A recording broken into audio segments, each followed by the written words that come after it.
Love and Mr. Lewisham by H. G. Wells.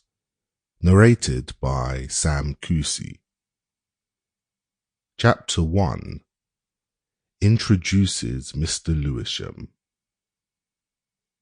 The opening chapter does not concern itself with love. Indeed, that antagonist does not certainly appear until the third, and Mr. Lewisham is seen at his studies.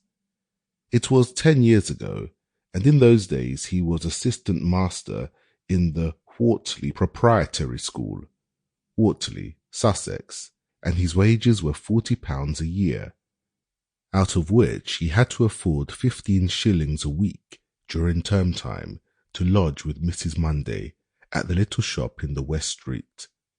He was called Mr. to distinguish him from the bigger boys, whose duty it was to learn, and it was a matter of stringent regulation that he should be addressed as Sir. He wore ready-made clothes. His black jacket of rigid line was dusted about the front and sleeves with scholastic chalk, and his face was downy and his moustache incipient. He was a passable-looking youngster of 18, fair-haired, indifferently barbered, and with quite an unnecessary pair of glasses on his fairly prominent nose.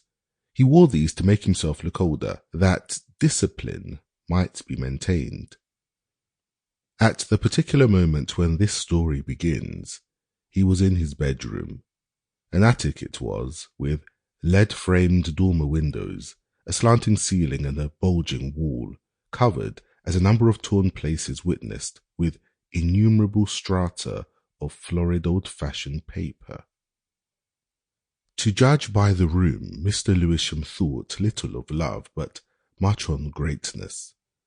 Over the head of the bed, for example, where good folks hang text, these truths asserted themselves, written in a clear, bold, youthfully florid hand.